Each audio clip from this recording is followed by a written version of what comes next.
Before a single European drew a line on a map, the heart of Africa was teeming with ancient and complex civilizations. For centuries, the vast basin of the Great Congo River was home to sophisticated kingdoms like the Congo, the Luba, and the Lunda.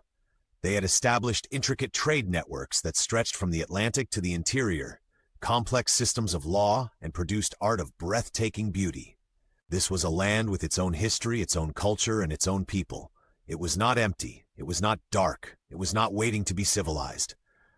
But across the ocean, in the small, quiet country of Belgium, a king named Leopold II was consumed by a deep and venomous envy. He saw the vast colonial empires of Britain and France and felt inadequate. He believed that for a king to be truly great, he needed a colony to exploit. He craved a piece of the world to call his own, to bleed for its wealth. Since he was too late to conquer a colony with armies, he decided to steal one with lies. Leopold launched one of the most cynical and successful public relations campaigns in history. He presented himself to the world not as a greedy monarch, but as a great philanthropist. He founded organizations with noble-sounding names like the International African Association, framing his venture as a scientific and charitable crusade.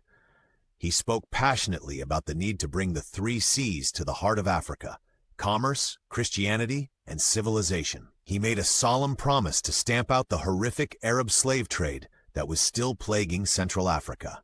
It was a beautiful lie, and the world, blinded by its own colonial arrogance, believed him. At the Berlin Conference of 1884, where European powers met to carve up Africa amongst themselves, Leopold outmaneuvered them all.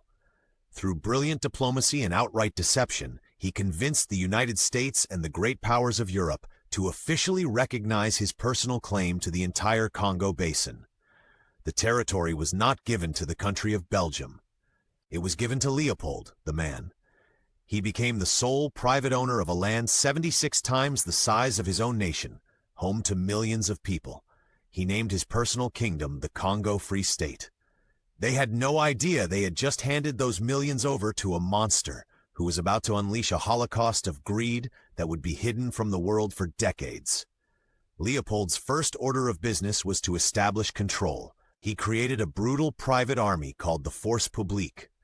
Its officers were white Europeans, a motley crew of mercenaries and adventurers from across the continent, but its soldiers were native Congolese, conscripted by force. Many were kidnapped as children, separated from their families, and brutally trained to terrorize their own people.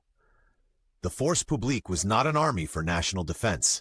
It was a gang of armed overseers, loyal only to the state that paid them. Initially, the primary export was ivory. But in the 1890s, a global boom changed everything. The invention of the pneumatic bicycle and automobile tire by John Boyd Dunlop created a ravenous, seemingly infinite demand for rubber.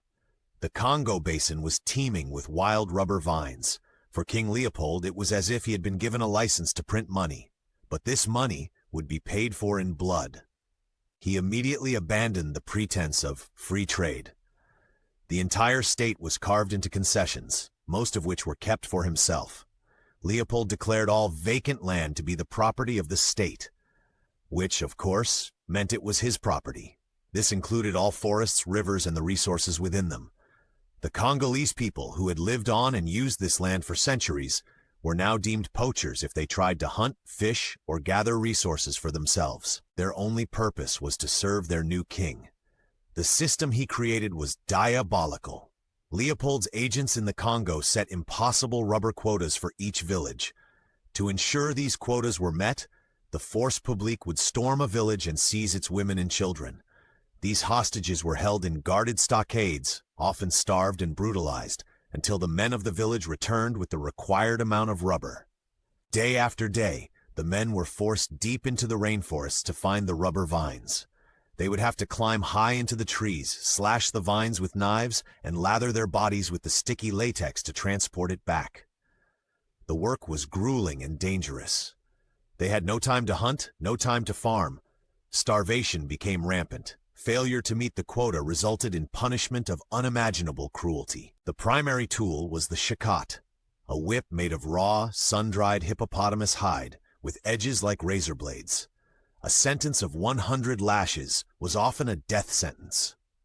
But the most infamous atrocity of Leopold's regime was the severing of hands. To ensure that the soldiers of the Force Publique were not wasting expensive bullets on hunting, their officers required them to provide a severed right hand from a killed rebel for every single cartridge they used. This grotesque policy quickly spiraled into a currency of terror. When quotas weren't met, or when villagers resisted, they were simply shot and their hands were taken as proof. Often, to save bullets, soldiers would just cut the hands off living people, including children. They would collect baskets full of severed hands to present to their white officers. This was not a secret. It was the accepted, documented method of state terror. The death toll was catastrophic. While no one can know the exact number, historians like Adam Hochschild and John Van Sina estimate that between the start of Leopold's rule in 1920, the population of the Congo was slashed by approximately 50%. That amounts to an estimated 10 million human beings. They died from murder, from exhaustion, from famine, and from diseases that swept through their weakened, traumatized communities. This was not a byproduct of colonialism. This was the system working as intended. It was a genocide driven by profit. For years, Leopold successfully managed to keep the true nature of his regime hidden. But the truth began to leak out, thanks to the courage of a few individuals who refused to stay silent. The first was an unlikely hero, named Edmond Denis Morel. Morel was a young shipping clerk in Liverpool. His job was to manage the shipping logs for vessels traveling between the Congo and Belgium. He soon noticed something strange. The ships arriving from the Congo were filled to the brim with immensely valuable cargo, raw rubber and ivory.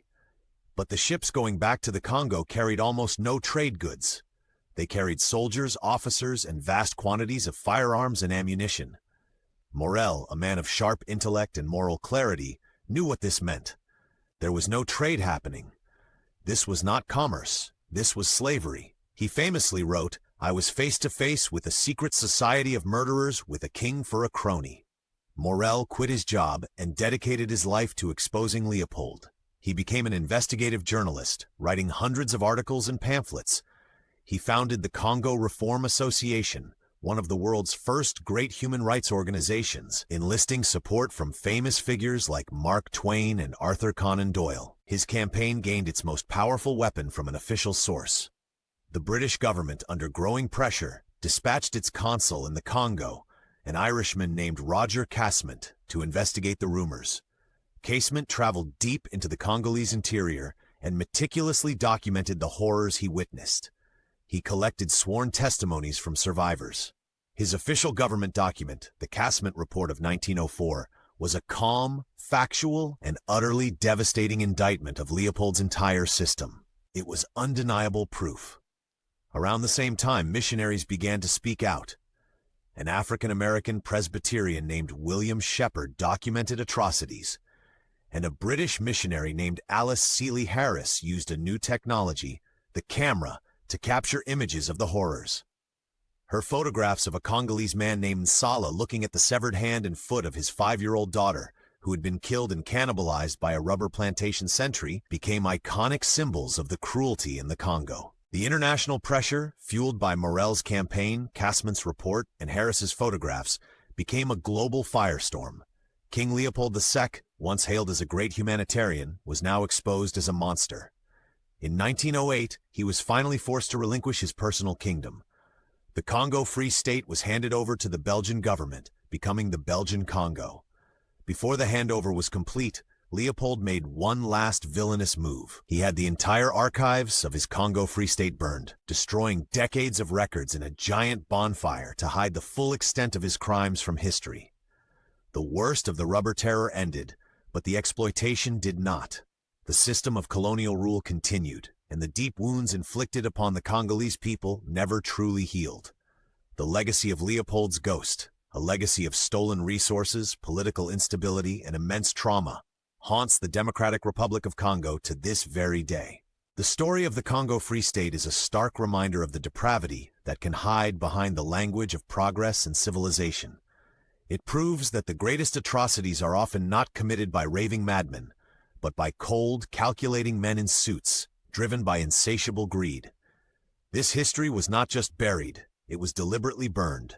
But the truth, no matter how deep you bury it, has a way of rising again. If you believe these are the true stories of history that need to be told, subscribe to History and Beyond, and join us as we continue to challenge the official narrative.